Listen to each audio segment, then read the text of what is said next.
Good evening, everyone, and welcome to yet another episode of your Market Navigator series, where our endeavor is to present to you with some expert view.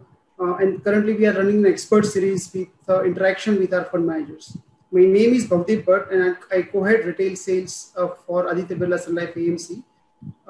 Today, we have Vinith Malu, who is a senior analyst and a fund manager at Aditya Birla Sun Life AMC, and he manages very diverse set of funds for us, right from our dividend yield fund to recently launched PSU equity fund to international equity, infrastructure fund, and one of the most important solutions in present day time possibly is the balanced advantage fund. So these are the 5 different funds that we are going to be discussing today over the next 1 hour or so.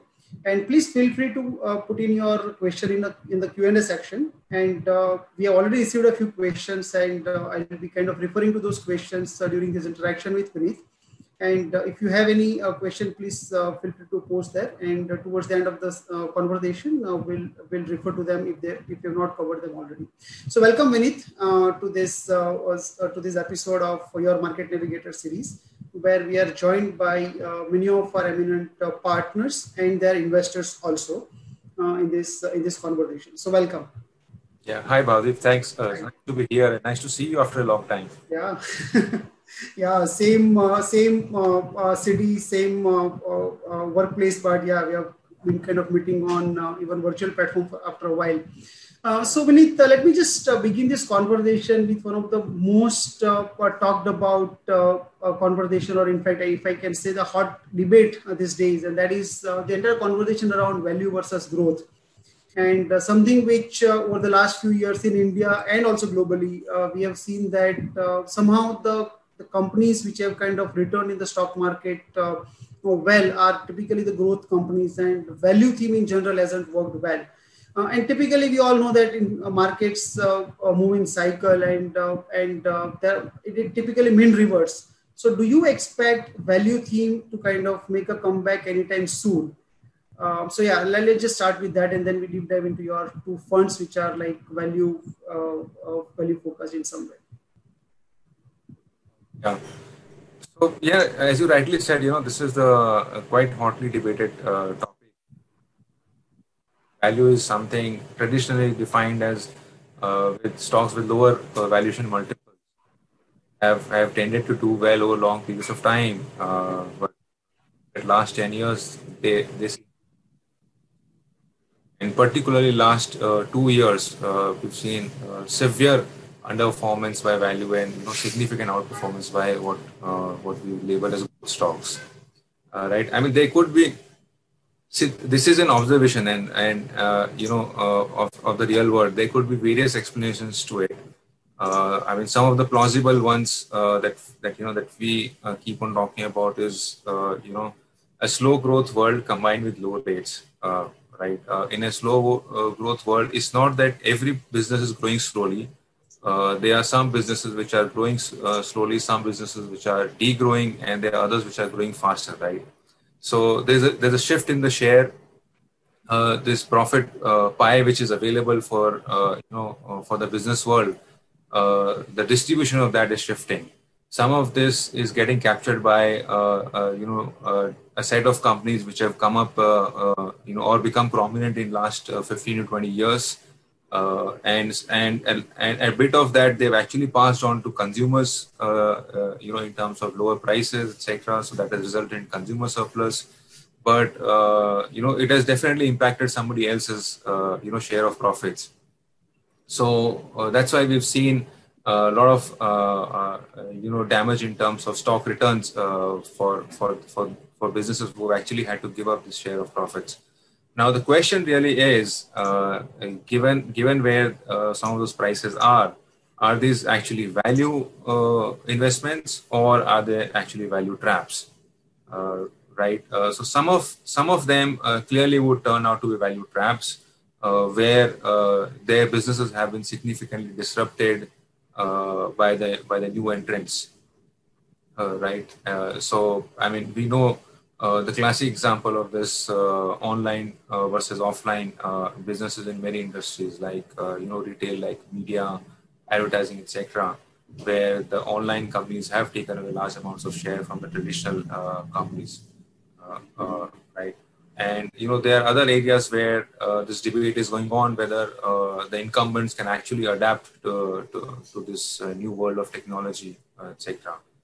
So there is a potential for a lot of companies to turn out to value traps, and since some of them have seen decline in their profitability, decline in their growth rates compared to their historical growth rates, lost some of the market share, there seems to be a belief in the market that companies from these sectors are value traps, right? And that commonplace labeling has started, which actually arises out of fear, out of neglect, and out of disgust, right? In terms of that, you don't want to invest in those companies because you fear these are value traps, because you just want to ignore them, and just want to focus on what is actually currently growing and delivering profits. And there's a bit of disgust in terms of, because they haven't delivered returns in quite some time now. So their annualized returns over 3, 5, 7 years look pretty poor compared to markets, and they're obviously growth companies. So when this commonplace label started getting ascribed to some of these companies and some of these businesses, that's where the opportunity arises, right? Because clearly a lot of them will actually be able to transform themselves, be able to grab some of the opportunities, etc., and execute well, would be able to come back. It's a classic scenario where we've seen over a period of time a common label ascribed to a large set of companies, and whereas that is actually applicable and truly applicable for a smaller proportion of that set, and the rest of the companies actually come back and do quite well. In fact, interestingly, we saw something similar happening with our own IT industry in India. So if you go back about 4 to 5 years, right, IT industry, there was conversations about the IT industry, job losses happening. These companies become irrelevant because they have not reinvented themselves to the changing technologies of cloud computing and automation, which will reduce their potential market, etc. And people just didn't want to invest in those companies, and the valuations got really cheap. At some point in time, they were the value stocks in the market, and we know they've delivered pretty significant returns since then. Similar thing happened with pharma industry, right? So for about 4 or 5 years, we have seen significantly poor returns for pharma industry. People thought that this generic business model is broken; it's not going to come back. These businesses will slowly, decay, and not much return can be made. And we've seen recently what has happened to pharma sector as well. So I would say that both extreme arguments might not be correct, that only growth will deliver return or that value will never deliver return. Or that value will always deliver return. The truth, as is normally the case, lies in between, that growth companies which are able to build solid business models will deliver returns for sure, and value companies which are able to deal with the new reality and capture a share of this profit pie will obviously deliver return as well. And as we see these businesses reinventing themselves, we might actually get double benefit of not only profits coming back, profit margins coming back, but also valuation multiples actually improving, right? Which is what has happened in case of IT sector and pharma sector that we just discussed. So this is kind of the broad hypothesis that I have. There's always this debate that this hypothesis may not hold true, because the new age growth companies are quasi monopolies. They have network effects which are very difficult to dislodge. That is partially true, perhaps, in developed world, but not as much in India, right? Because we don't find these kind of business models as prevalent in India as they're in developed world, right?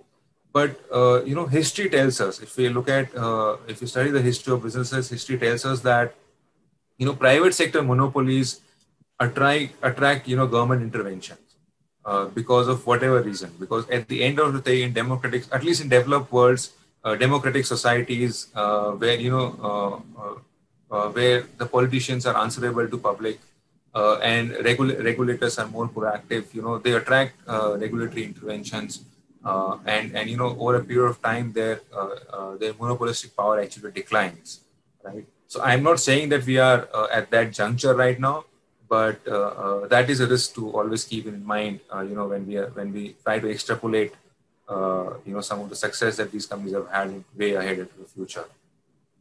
Interesting. So I think you made a couple of very interesting points. One is, of course, markets mean revert, and there will be opportunity which will show up in value pretty much the way IT and pharma sectors which were considered as sort of value plays a couple of years back, and have all of a sudden kind of what turned out to be few of the most promising and well-performing sectors now. So I completely get that. Also, you kind of identified that one is to distinguish between the value and deep value on one side and the value trap on the other side, and kind of identify opportunities accordingly. But on the last point which you mentioned, let me just have a follow-up question on this. You said the business models are changing, and the network effect and kind of makes large company even larger. But pretty much the same kind of thing, if I were to just take an example of, say, Avenue Supermart. So people we have been arguing for a while that the unorganized sector will give into organized segment, and then you see Avenue Supermart having the days that it had, and all of a sudden now the conversation of Reliance Retail, and it kind of making it very large.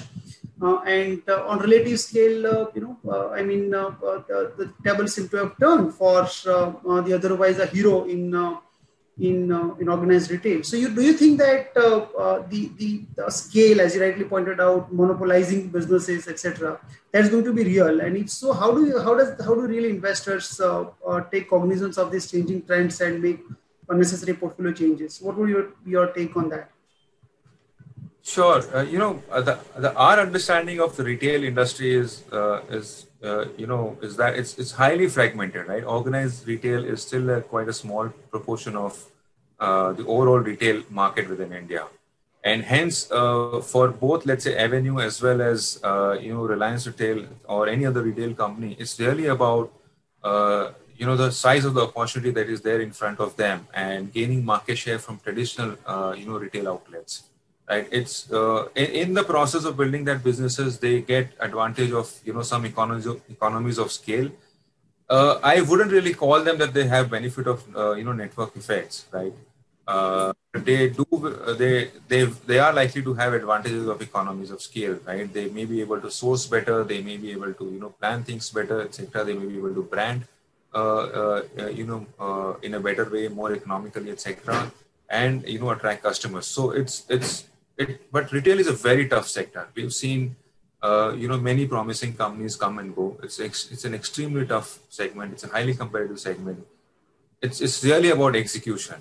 It depends on how well these companies execute, right, and continue to grow their business. It's also about avoiding mistakes, right? It's so easy to get into the trap of trying to gain market share or attract that extra customer by going out of your way and and actually loading up on some of the costs which are difficult to get rid of. So it's an extremely tough sector, and it's highly execution dependent. But here the story is really about size of the opportunity, right? And in front of the organized retailers, there's a huge pie of this unorganized segment, where they can grab the market share from. So that way, for an investor, the way to look at is how well these companies keep on executing year after year, and if we as long as they're executing well, the investment case remains solid, because those companies that will execute well will deliver outsized returns, right? We've seen this happen across global markets where there have been multitude of retailers. There have been a handful of them who have executed well and delivered significant returns to their shareholders. There have been a large number of them which have actually not executed well. They've grown in scale and size, but they've burnt a lot of capital, right? It doesn't create value for shareholders. So here our focus is on watch execution, stay with the companies as long as they continue to deliver on that, remain investor. If you see red flags over there, faltering lines over there, that's the time to reassess that hypothesis whether that is the investment vehicle for for benefiting from this retail opportunity. So it's a tough sector, but yeah, the execution capability is very important. Scale alone won't really help. Is this the take? So let me now turn to our first fund that I want to talk about, and that's our dividend yield fund, ABSL dividend yield fund. And I have seen that there is a set of partners who have been really passionate about this fund. And I have seen certain fans of this fund, okay, for really, really long time in terms of the quality of the portfolio, etc. And then and dividend yield, obviously. But at the same time, for the last 6-7 years, in fact, all the way up to 10 years, the returns have been underwhelming. The performance of the entire segment of this, as we discussed about the value part. How do you think people should really approach their existing investments in dividend yield fund, and what would you advise to our existing investors and advisors in this space? So, a dividend yield strategy, at least in India markets, if you look at it, by default, it excludes the high growth companies because those companies are reinvesting the profits that they earn. And so by default, some of them are not part of the universe for a dividend yield investment. Second set, which is again not part of the universe, is some of the stalwart consumer companies. Because they are so much in demand that market has sort of priced them at a level find yields, right? Some of them you do, but not all of them, right? What finds place in this strategy is more steady growth companies. For example, from the IT sector, they are companies which have more steady growth, which pay out a reasonable chunk of their earnings to shareholders in form of dividends or buyback, etc. So those kind of companies. Then there are cyclical companies, right? When what happens is that when cycle goes down, some of the stock prices and valuations are really smashed out of shape, and hence dividend yield looks quite high, which indicator of the value that the price has probably gone down much more than what is warranted by the business dynamics. Their calculated study and investment call can actually yield quite attractive returns. Then another set of companies is sometimes there are mispriced opportunities where market has, for example, ignored certain areas because just because they've not worked for some period of time and they started neglecting, right? So some examples of such companies that we've bought in recent past in our portfolio is MCX, which is the Multi Commodity Stock Exchange. I mean, here is a company which has monopoly in commodity has a lion's share of the market. Right, it's quite profitable. It has network effects because liquidity attracts participants, and it already has that liquidity, and more participants you attract, more liquidity you have in the market. So it has the making of a good business, right? What was lacking is a reasonably high growth rate, and which we know that as economic activity grows in any country, that volumes in marketplaces also grow along with it. Number of transactions grow, the value of transactions grow. Both from speculators as well as hedgers as well as investors. So which is what is sort of happening right now, and market seems to have taken cognizance of this fact and started valuing the stock at better levels. So from time to time we find such opportunities where we see that companies have pretty strong solid businesses. They are generating a lot of free cash flow. They are paying out to the shareholders. But just because of certain near-term issues, market is probably neglecting them. Then we find a lot of public sector companies in this space, right? There we have to take our pick and choose from which are the ones where the dividend is sustainable, where the free cash flow is there, where we should not be eaten away by competition or a regulatory change, etc. And we find quite a bit of them which are there and quite attractive, which we have exposure to. Next set is that because we are not able to find some of the stalwarts, not really stalwarts, some of the very high formidable franchise businesses in India which have dividend yield, which actually ventured out and explored into. Where these very solid consumer franchises, etc., are available at reasonable valuation. Their cash flow characteristics are significantly better. They generate loads of cash every year. They buy back lots of their stock. They pay out generous dividend. Their profit models, business models are very solid. You know, in their own businesses with brands with long brands that have long history of existence and growth, etc. So that is also added value to our portfolio. Some of the examples that we've added in our portfolio over last 1 to 2 years are companies like Starbucks, companies like Louis Vuitton, L'Oreal, etc. So so these are the different spaces where we play in this dividend yield fund. And we believe that staying in these spaces, this becomes especially interesting when you have your short-term interest rates actually competing with dividend yields, right? So you will find stocks where your dividend yields are quite competitive versus short-term interest rates. So it becomes a very interesting space to operate in at this point in time.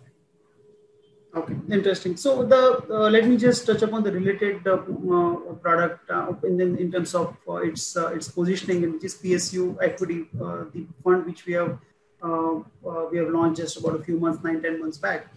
And in that fund, the key hypothesis that we had was that in last few years, we have not seen PSU equities doing really well. And one of the reasons was the supply, supply simply because government was divesting through ETFs, and simply because the supply was so high, it didn't take off. And obviously, there was a lot of value in terms of the dividend yield, etc. But somehow, immediately after our NFO launch, in just 2-3 months' time, this COVID thing has happened. Do you think that this promise of government kind of doing strategic divestment, the dividend, as you rightly pointed out, I think yield, if I'm not mistaken, dividend yield is about 4.1, 4.2%, versus at a very short end, interest rates are actually lower than that. So do you think that the promise with which we had launched the NFO is kind of still, and one should really look at investing in that opportunity at this point in time? Or you think one should kind of take a pause in this one? Yeah, so PSU theme is, it's quite interesting space right now because of, the kind of valuation that are prevailing in the market currently. And it's a sort of a niche investment area where a discerning investor can come in with a 3-4 year view at least, and there's a potential for generating reasonably returns out there. So as you rightly pointed out, the genesis of this scenario seems to be that there's a persistent need of the government to sell stakes in these companies to generate revenue to meet their budget funding requirements. The mode that they chose was one of the modes that they chose was selling through ETFs, which actually did most of the damage because invariably they offered discount on the ETFs to investors, and it attracted not investors but arbitrageurs who would come and capture that 3 to 4 to 5% discount, hedge it in the futures market, and when they got the allocations, they actually liquidated their holdings and squared off the positions, pocketing that discount in terms of arbitrage profits. Right now, that seems to have turned a corner because you've really run out of stocks which can be hedged away like that. So it has become slightly more difficult for arbitrageurs to run this strategy. The government has also realized that it's actually not adding value. Every subsequent such issuance is also leading to more decline in valuation for these companies, and hence we've heard government officials come out in publicly and say that ETF route is not going to be the primary route of raising money anymore. They will look at direct sales and, importantly, strategic divestment. Now, given where the valuations are, and if you look at now, just to be clear, not every PSU company with cheap valuation makes for a great investment, right? So we want to differentiate here, and the whole idea is that we want to differentiate where the private sector is not going to come and eat away your lunch, right? So for example, banking is a space which is fiercely competitive, and really private sector has given virtually all the PSU banks save 1 or 2 run for their money. So that's not a space that we get too excited about, right? I mean, the space that we get excited about is where private sector either is too small or PSUs have a lot of advantage which the private sector will take a lot of time to catch up to, right? For example, if you look at if you look at areas like defense production, right, private sector has very small scale and take them a lot of time to catch up to that. If you look at areas like coal mining or iron mining, Indian PSUs are some of the lowest cost miners in the world. There's a growing demand within the country. The cycle currently is favorable to them, and private sector really has a very small scale compared to these companies. So it really helps. The business dynamics are in the favor of these companies. If you look at some of the power generation and power transmission companies, etc., the private sector has really burned their hands in power generation business. You have regulated returns, being earned by these companies. They are actually growing their profits year after year. Right? There's really no competition to really talk about as such these areas. So the idea is to find opportunities and investment in these areas. Valuations are cheap. Nobody's going to come and disrupt your business overnight, right? And there's a potential. And there's a potential to earn healthy dividend also. And as you rightly said, as I said, just for dividend yield strategies, that is applicable for PSU also. I mean, for a lot of them, dividend yields are now actually higher than their own short-term borrowing rates, right? I mean, which is just phenomenal. That and this dividend is not one-time dividend; it's a sustainable dividend backed up by the earnings and their free cash flow that they're generating, right? So it's the kind of undervaluation is just phenomenal. Names, yeah. And another important area is that government is looking at strategic divestment of some of these companies, right? Whenever that happens, right? So, it's difficult to time that kind of event, that whether it's going to happen over the next 6 months or 12 months. But I would say that if I take a 3 to 4 year view, the probability is very high that we will have some important strategic divestment going through the door. And when that happens, not only the companies which are getting divested obviously get re-rated, because you find a private sector buyer, you discover a market-based value because of the bidding mechanism. Then the private sector operator comes in and starts working on improving efficiencies, which get delivered over a period of time. So there's a whole host of reasons for the valuations to improve for some of these names. And we've seen that happen in past as well. When the early part of this century, we had this divestment under the then government of Atal Bihari Vajpayee. So, and we've seen some of the success stories at that point in time, the valuation re-rating that has happened, the kind of value some of the candidates which got divested have delivered over a period of time. But apart from that, it also acts as a catalyst for re-rating your other public sector stocks, right? And that is also, being observed, which has happened, in past as well. So, rising earnings along with the growing dividends, which compete or are higher than short-term interest rates, potential for, valuation re-rating because of strategic divestment. Yeah, absolutely compelling case you made across multiple reasons, and you assigned whether the cost of borrowing being higher than the dividend yield, that itself, free cash flow you mentioned, and strategic divestment kind of being a catalyst, etc. So very interesting case there is for PSU equity and very deep value. Now let me just ask a related question. Another fund that you manage is infrastructure fund, and there is a conversation going for the last, and there is an expectation in the market for the last few months now that government will come out with some stimulus package, and do you think that that's going to benefit more of the GenNext fund than infrastructure fund, meaning it's going to be consumption driven, or it's going to be infrastructure? If at all it is so, it is going to be there. And another related question Vinita had was, in previous answer you talked about business being really available for coal and the defense and power, etc. So there is some bit of overlap, it seems, between PSU equity fund and infrastructure. So what is the distinction in some way?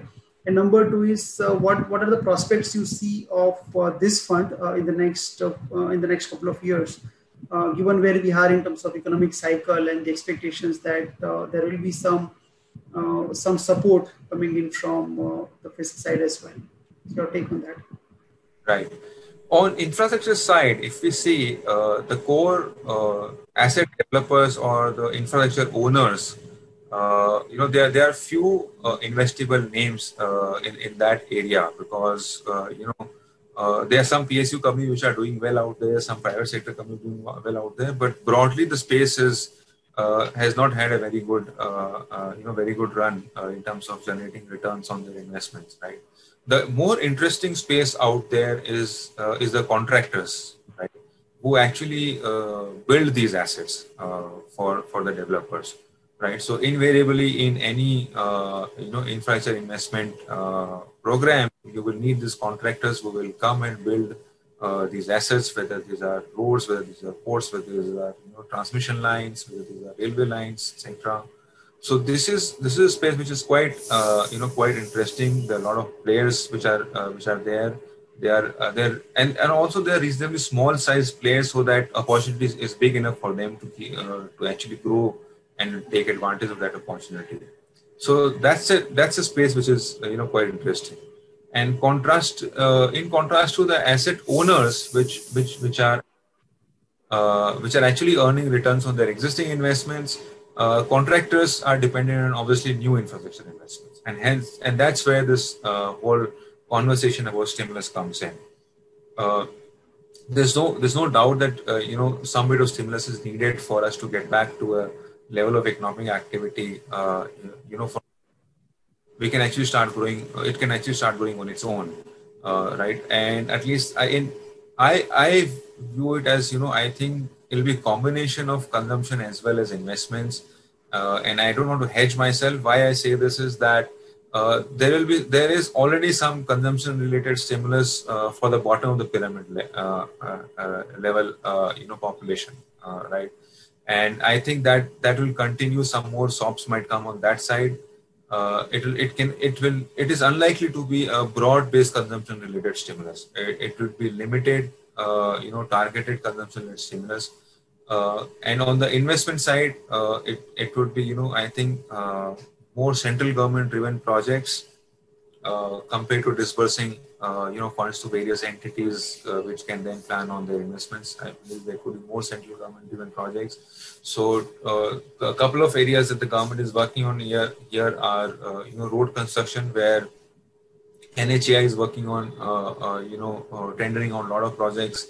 Part of the reason for that is, for last 2 years we've not seen too much of tendering out in terms of road orders. So you have a bunched up pipeline of projects as well, which can actually come out into the market and provide opportunity to these contracting companies. Then there's all host of activities happening in the railway sector, to metro coaches, be it related to electrification of railway tracks, and most recently, the bullet train project. And this bullet train project, it could actually be the single largest, construction project in history of this country till now. So there are, there are green shoots which are there here, and obviously, government has to make a decision in terms of the trade-off between balancing the books and trying to stimulate growth. And I think as I said, I think it's going to be a combination of the two, and since there's a focus on investments as well, this is likely to help infrastructure theme as well. And as these investments actually happen, then again, besides contractor, then your whole ecosystem around this, they start to benefit. So because these assets need to be built, you have equipment companies supplying stuff to them which will be used within the projects as well as by these contractor companies. You have material companies supplying, whether it's steel, cement, aluminum, etc., which benefit out of this, right? So you have a whole host of companies which start benefiting once these activities start. So that's the whole ecosystem that you play in the infrastructure theme overall. Interesting. So it's going to be, just a few minutes back, we kind of discussed about lower interest rates in India right now. And one of the funds which becomes very relevant from that standpoint is Balanced Advantage Fund, which you have been managing for ABC. And this fund has its own history. So I have twofold question. One is when we had relaunched it, or rather launched it a few years back, it had kind of grown quite rapidly from 150 crore to 3,000 crore. So both in terms of the fund returns point of view, as well as the response from our investors and partners in terms of lapping up this fund. And then 2018 happened, where we kind of consolidated a bit there. And you made certain changes in the process of portfolio building there. So would you like to walk us through the journey of Balanced Advantage Fund over the last 3.5, 4 years? And what are the prospects? So this is question one. And related question is, what relevance do you find of this fund? So twofold question. One is last 3.5 year journey of what key changes that you have made in the process of managing this fund. And two is its relevance for our investors now. Sure. Yeah. So, Bhavdi, I mean, we've been discussing this kind of idea for a long time, right? I mean, we've discussed and experimented earlier as well. So I'll try to answer the second question first, and in the process, I'll address, the journey of this fund as well. The whole idea is that, that not every investor has a stomach for large amounts of volatility in equity markets. Right, and although we might all like to have a 100-year view, but not everybody is able to take that long-term horizon into consideration while investing. Right, so there is a space and there's a need for investors who want a low volatility product, who want a slightly shorter or a slightly shorter investment time horizon, right, which can deliver moderate returns. And this is where, this is what we are trying to address with this. We take care of the equity allocation. There's enough research and available which shows, that your primary determinant of your return is your allocation to, growth assets like equity at right valuations and right points in time. Right. So given that, given that hypothesis, it becomes important that if we want to deliver this kind of experience, we can use this framework of equity allocation to run a portfolio and target this kind of outcome. So what we are essentially trying to do is use a framework which which reduces the exposure, or which and by exposure it also basically means which reduces the risk of capital losses when valuations are high, and which actually increases the risk and increases the exposure and hence the risk and capture the potential returns when valuations are low. Now valuations themselves are reasonably good predictor of long-term returns. Let's say over 7 to 10 years or 5 to 10 years time frame. In between that, they are a poor market timing tool, right? The whole idea here is to control the risk or control the exposure so that we are able to capture a reasonable part of the return, and by controlling that exposure we reduce the volatility, especially downside volatility. Right? We started out using this framework of using trailing P ratio for BSE 100 index. We didn't want to have any of our own biases or any of the consensus estimate biases which tend to be optimistically built into forward earning estimates. So we look at trailing earnings of BSE 100 index, and we calculate the P on a rolling quarter basis for last 4 quarters. Based on that, we determine how the exposure should be. The way we implement that is, a combination of direct exposure to equities and then, reducing or calibrating the exposure through hedging the portion of the portfolio.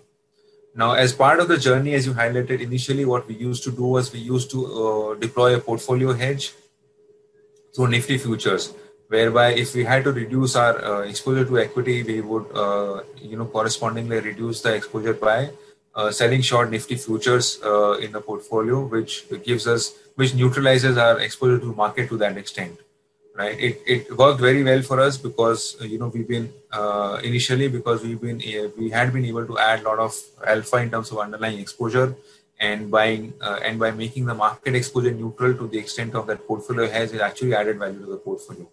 In between, there came a period of time where the underlying portfolio sort of struggled to generate that alpha and was actually lagging behind market, and that's where this portfolio hedge started adding negative value. and we went through a corrective phase where we switched gears, and we moved to stock level hedging rather than portfolio level hedging. So today our dominant form of hedging is that we implement it 1-to-1 on a stock level, so that there's no risk of this gap between the underlying portfolio and the Nifty movement on an overall basis. We do employ a portfolio hedge, but currently we limit it to a smaller portion of the overall portfolio. We've started running this framework. We made this kind of correction. In between, we also made certain other corrections. For example, we used to look at overall price to earnings ratio of the index. Now we realize that within the index there are companies which actually had posted very large losses, which skews the valuation to higher side, because what happens is they subtract from the aggregate profit of the universe because they posted losses, but all of them have positive market caps, right? And so they add up to the overall aggregate value of the index, and resultant PE ratio was obviously much higher than what actually other companies actually indicated. And if you look at it, we really can't value loss-making companies on a price to earnings ratio. So we started looking at only profit-making companies in the index to calculate our PE ratio, because it would have been flawed model to look at loss-making companies using PE ratio. Right, that is one adjustment that we made. And recently, about a year ago, SEBI made it mandatory for all listed companies to report consolidated results on a quarterly basis. It might sound surprising because it is a norm everywhere else in the world, but we didn't have consolidated results coming in every quarter for all the companies, right? It was voluntary for companies to do that. And when it became mandatory and we had this quarterly with consolidated numbers available, we started calculating our earnings and hence the PE ratio based on that consolidated earnings as well. So, the one feature of this framework is this is in perpetual beta mode, right? We'll keep on making some of these incremental changes which enhance our edge in terms of controlling the risk and controlling the volatility and adding value to the portfolio, right? In future also, if we find an opportunity to do that, we will continue to do that. And we do that with obvious safeguards, right? We backtest this, we look at, what the results are, in what kind of scenarios they work, and and scenarios that they don't work, right? So, this perpetual beta mode will continue. And the idea is, over time, markets become, more and more discerning and efficient, right? And we're not talking about true efficiency. We're talking about more and more efficient, and to be able to continuously deliver the kind of outcome that we want to deliver, we have to be in this this mode where keep on making these incremental changes, which keep on enhancing our edge. And if you're able to do it consistently over a period of time, I mean, it's only going to add value to the portfolio. So that's the thought process here. And as far as the underlying direct equity exposure goes, our effort, like any other, any other equity fund of ours, is, turn over as many rocks as needed to find the gems, prospect, find ideas of investing, right? So that's an independent piece where we find investment ideas. We apply this layer of, controlling overall equity allocation using the market valuation through a combination of portfolio hedge and now predominantly, stock hedging or stock arbitrage model. So that's how, overall journey of this fund has been. Perfect. I think all the three changes that you just talked about, one is using mix of Nifty futures and stock futures to hedge our positions. Number two is the removing loss-making companies and looking at only profit-making companies, and then figuring out price to earnings ratio and kind of using it. And the third, the consolidated return results part. I think that seems to be working very well. In last 1.5 years, we have seen a very sharp comeback of this fund, and it's not just a point-to-point. I'm just talking about even quarterly, performance in some way. And the final point that you made, and I think that's going to be a very important component of our overall return also, is our underlying portfolio really generating alpha over, and we start kind of, hopefully we'll go back to index futures very soon. So we kind of keep retaining that alpha as well.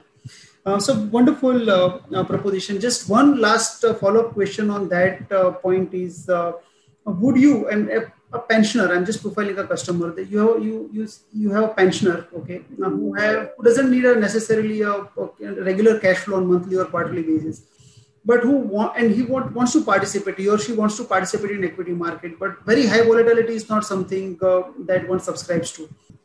Yes, I mean that's an interesting question. In my opinion, which kind of fund you invest in, I mean, is a function of how much volatility you can stomach and what is your time horizon, right? Typically, these things are inversely correlated, right? Are positively correlated. Longer your time horizon, more volatility you can stomach, because the chances of coming back are much higher over a long period of time. But obviously, the space, as we discussed, is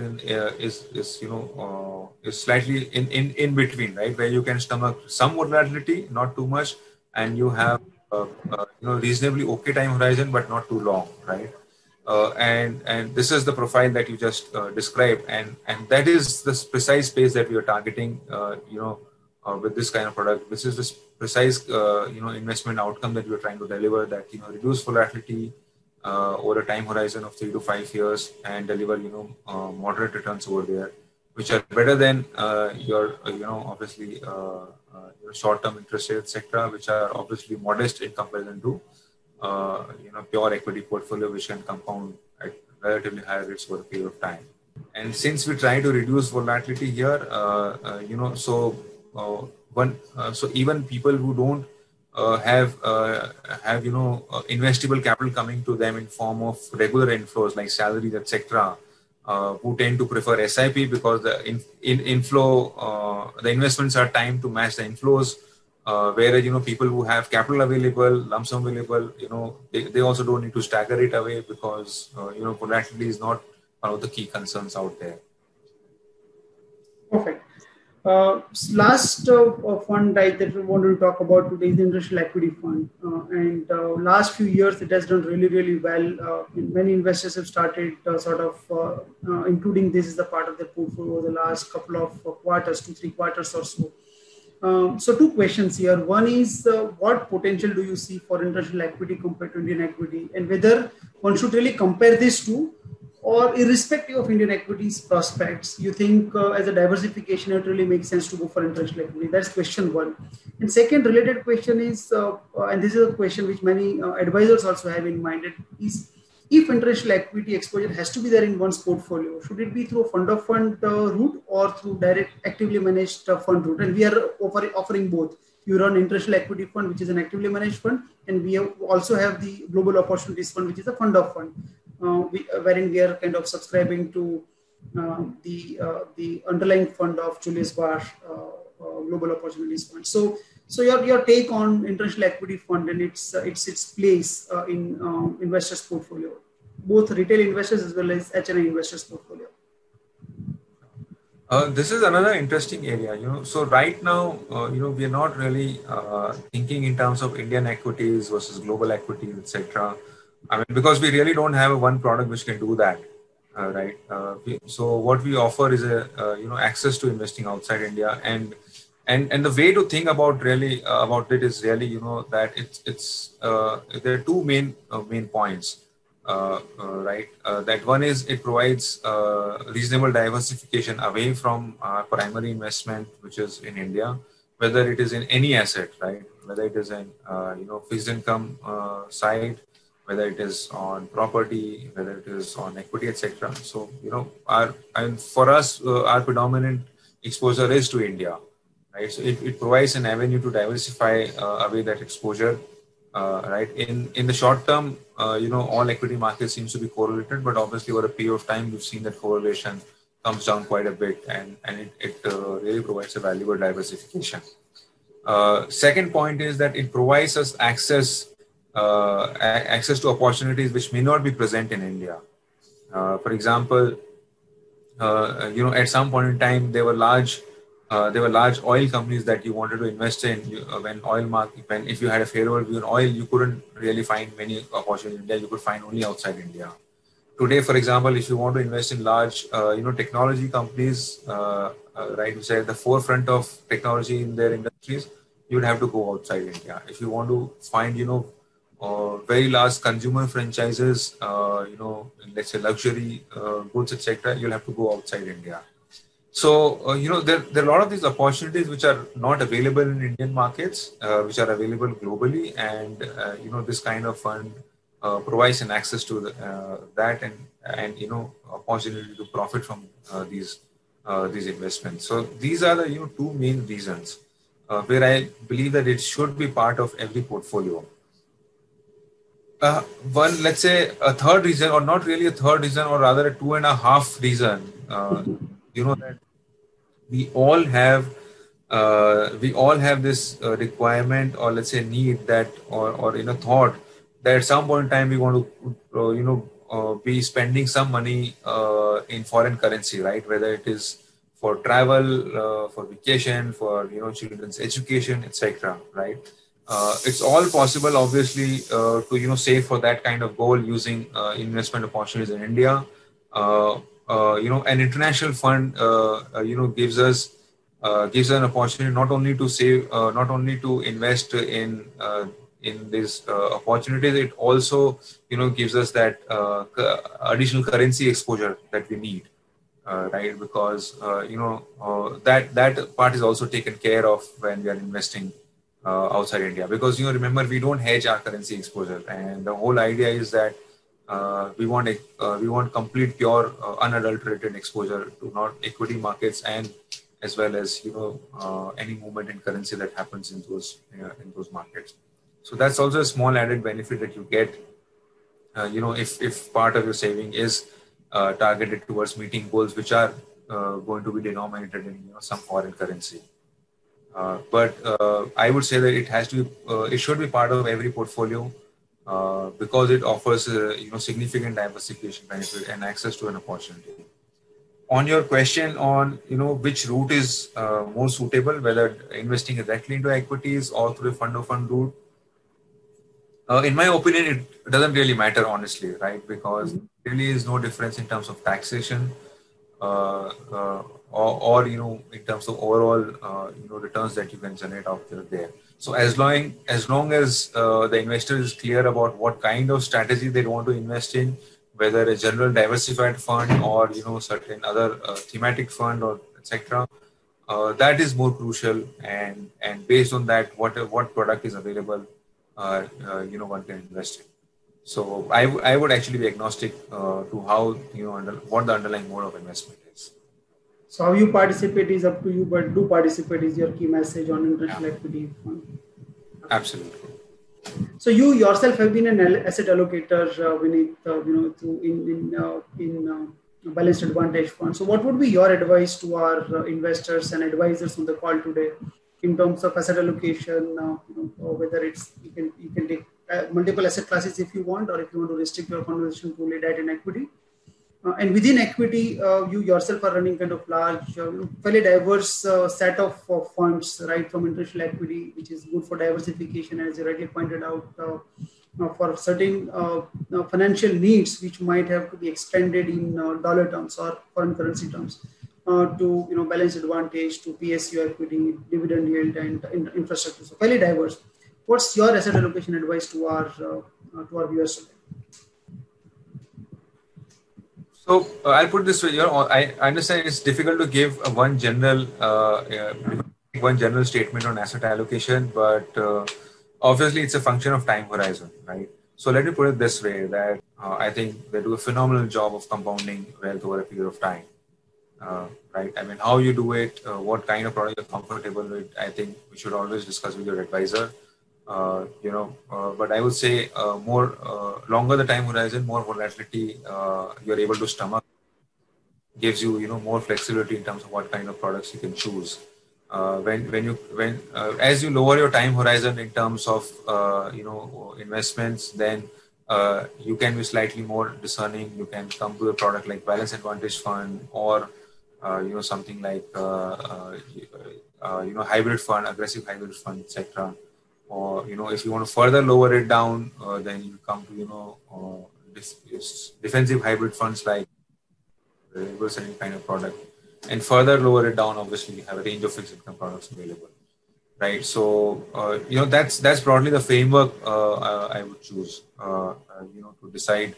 And in fact, it's not really, and I would in fact go out and say, for any investor, also the one single time horizon is not applicable. There's a portion of capital which can have a longer time horizon, right? That can be invested in longer term assets. Then there's another portion of capital which would have a short term time horizon available, and similarly, another portion which much shorter, and another portion even shorter time horizon, right? And if we apply that framework, then every investor can then build a portfolio depending on how they distribute their capital in these time horizon buckets. That's the way I would think about it, right? And for specific products, I mean, for example, we have our fund house offers all kinds of products, right, to address these needs. And I'm sure, Bhavdeep, you would say that our advisor partners also do a phenomenal job of handholding investors into that. Yeah, absolutely. And as someone rightly said, if you really want from an investment manager the real view, you must ask them what they are doing with their portfolio itself. And to that, let me just ask you, in Balanced Advantage Fund, what has been the trajectory in terms of your equity allocation? And what are you doing about it? I mean, are you increasing it at the margin for the last couple of quarters? Would you have increased exposure? Would you have decreased exposure? And why? So if you can just touch upon that, that will also be... so while the framework that you suggested is very, very important, strategic asset allocation framework, but from tactical asset allocation point of view, what's your advice? Because a lot of people are on one end seeing valuations and saying that at this valuation, forward returns have been negative or more negative, but not positive. And on the other side, you see that the flows are so good, the interest rates were never as low and expected to be as low. So one is really kind of divided between these two views. So just to kind of make sense of incrementally what people should be doing in terms of either stepping up their equity exposure or reducing their equity exposure with the next 1 to 3. And I know it's very difficult call, but since you are running this portfolio, I'm just taking this liberty to ask you this 1 to 3 year view, or even 1 year view for that matter. Let me just stretch it a bit. No, absolutely. So, I mean, our whole idea is to express our view through this fund, right, in the framework, and that's what we're doing. So it's and obviously we can be explicitly clear in terms of our view with this fund. So currently, so we are somewhere around 70-73% of net equity exposure. We realize, in the history of this fund, this is on the higher side. For us, we consider 60% as a neutral allocation to equity, right? So we're currently about neutral, clearly about neutral exposure to equity. And if you look at valuation also, so valuation is just about at the average level based on our calculation, right? We need to understand that 2021 is an exceptional year where earnings and profits have been, disrupted because of an exogenous factor like COVID-19. And that's why we have to normalize the earnings and hence the valuations. So although we don't do that kind of calculation, I'm just talking in terms of the conceptually that we should normalize, and we're talking about valuation and then look at it. We're looking at trailing earnings ratio and the history of trailing earnings, price to earning ratio tells us that it's just about at average. And the thing about, this valuation is that, it works really well in terms of, telling us the points in market where valuations are really cheap and attractive, and hence, to add to our equity exposure. It doesn't work so well in terms of timing the market exactly, from at which point is going to turn, right? The whole idea is that valuations go high, right, where, where more things can go wrong than right. And can hurt our capital, right? That's where you take a call that you start reducing exposure significantly. And since we are not at that level, we are at about average level. I would say that it's a good time to have a reasonably high exposure to equity, and that's why we are at least 10 to let's say 12% higher the our neutral exposure on equity in this fund. Wonderful. I think that gives a lot of conviction to me, and I'm sure to all our viewers that if we are at a higher end of our asset allocation range in equity. So finally, I think just going through the questions, I think we have covered almost all questions, but relevant questions pertaining to the funds that you are managing currently. But one request was if Vineet can kind of talk a little bit in Hindi. So would you like to just summarize your key message to all that you have spoken about so far? Broadly, what's your advice? थोड़ा हिंदी में मतलब 2 minute के अंदर आप summarize कर दोगे तो that will be useful. So Hindi में I mean मेरा संदेश यही है कि जो भी इन्वेस्टर है अगर वो अपने टाइम होराइजन के हिसाब से इन्वेस्टमेंट डिसाइड करें कि वो अपने कैपिटल को डिवाइड कर लें कि कितना कैपिटल है जो उन्हें नहीं चाहिए अगले 10 साल के लिए, उसको हाईएस्ट पोटेंशियल ग्रोथ सेगमेंट में इन्वेस्ट करें. जो कैपिटल नहीं चाहिए अगले 7 साल के लिए उसको मॉडरेट ग्रोथ सेगमेंट में इन्वेस्ट करें, और जो कैपिटल 5 साल के लिए नहीं चाहिए उसको हाइब्रिड फंड में इन्वेस्ट करें. हाइब्रिड फंड में वेराइटीज हैं. अग्रेसिव हाइब्रिड फंड है जो थोड़े से ज्यादा वोलेटाइल है बट उसमें कंपाउंडिंग का ग्रोथ का ज्यादा स्कोप है. Then balance advantage kind of fund है जो जिसके अंदर वोलेटिलिटी कम है और मॉडरेट रिटर्न्स आती है. सो अगर टाइम थोड़ा वोलेटिलिटी के लिए स्टमक कम है, आई मीन टॉलरेंस कम है, तो उस तरह का फंड यूजफुल है. अदर देन दैट कुछ नीश एरियाज हैं अलग से, जैसे कि PSU इक्विटी फंड है जहाँ पे एक अपॉर्चुनिटी अवेलेबल है अगले 3-4 साल के अंदर हमारे सामने, जो कि इन्वेस्टर्स जो अप्रिशिएट कर सके, जो समझ सके उस अपॉर्चुनिटी को और जो पेशेंस रख सके 3-4 साल के लिए, उनके लिए बहुत ही इंटरेस्टिंग एरिया है PSU थीम इस टाइम पर, बिकॉज क्यों करते हैं उस एरिया में. देन दूसरा टॉपिक जो हमने डिस्कस किया वो था इंटरनेशनल फंड्स के लिए, जो कि एक डाइवर्सिफिकेशन हमें देता है हमारे पोर्टफोलियोज में, and which becomes very useful tool in any investors portfolio. इसको आप इस तरह से सोच सकते हैं कि जब भी आपके पोर्टफोलियो में इन दोनों इन्वेस्टमेंट का डायरेक्शन डिफर करता है कि एक शायद इंडियन इन्वेस्टमेंट आपका अच्छा कर रहा है, इंटरनेशनल नहीं अच्छा कर रहा है, आपको एक्स्ट्रा कैपिटल मिलती है इंडियन इन्वेस्टमेंट से इंटरनेशनल इन्वेस्टमेंट में ट्रांसफर करने के लिए, एंड आपको कॉन्फिडेंस भी मिलता है कि आप कर सकते हैं बिकॉज आपने उस पोर्टफोलियो में अच्छा रिटर्न जनरेट किया है. सिमिलरली अगर इंटरनेशनल पोर्शन अच्छा कर रहा है compare to Indian portion, you get additional capital. वो आपको जो एडिशनल एक्स्ट्रा कैपिटल मिलती है वो आप इंडियन इन्वेस्टमेंट में शिफ्ट कर सकते हैं, and you will have the confidence to do it because आप एक प्रॉफिट मेकिंग इन्वेस्टमेंट से कैपिटल शिफ्ट कर रहे हो रादर देन कि लॉस मेकिंग इन्वेस्टमेंट से. सो सेम थिंग हम बैलेंस एडवांटेज फंड में करते हैं, बट वो हम इक्विटी और फिक्स इनकम के बीच में करते हैं, सो दैट हमारी रिटर्न बैलेंस हो जाती है. Then another area that we spoke about was dividend yield fund. I mean dividend किसे नहीं पसंद है, राइट? एज इन्वेस्टर्स हमें सबको चाहिए कि हमारे इन्वेस्टमेंट्स पे डिविडेंड आता रहे apart from capital appreciation, right? It is always हमेशा अच्छा होता है कि रेगुलर फ्लो ऑफ डिविडेंड आता रहे. तो and so that's why this इस फंड के अंदर एक तरह की कंपनियां आती हैं which are more stable in nature, जिनके पास रेगुलर कैश जनरेशन है, जो कि कैश पे आउट कर सकती है, या फिर ऐसी कंपनियां आती है जिनका इंडस्ट्री साइकिल एक डाउनटर्न से गुजर रहा है, उसकी वजह से प्राइस इतना सस्ता हो गया है कि डिविडेंड यील्ड अट्रैक्टिव हो गई है, और whenever the cycle comes back, जब भी वो टर्न होता है, तो we earn not only the dividend yield on our purchase cost which is quite high, and हमको एक वो कैपिटल अप्रिसिएशन का बेनिफिट भी मिलता है जब साइकिल ऊपर जाता है. सो ब्रॉडली अलग अलग इन्वेस्टर्स के लिए अलग अलग थीम्स हैं, बट प्राइमरी फेसिली माय मैसेज इज कि आपके कैपिटल कितने टाइम के लिए आप इन्वेस्ट कर सकते हैं, उस बेसिस पे आप डिसाइड कीजिए.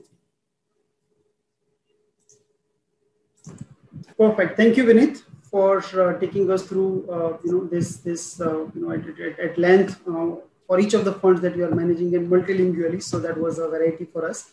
So thank you for your candid views and pieces of advice that you have given. I'm sure it will be useful for all our viewers today. And thank you once again for joining us. And for all our viewers, next week we will have Ajay Garg. He's our senior fund manager who manages our ABSL Tax Lab 96 and MNC fund, and we'll be discussing at length these two funds. So till that time, till the time we meet next on next Wednesday at 4 o'clock. Do take care of yourselves, and good evening for today. Thank you, Vinith, once again. Yeah. Thank you so much, Madhu. You're welcome. It's been a pleasure.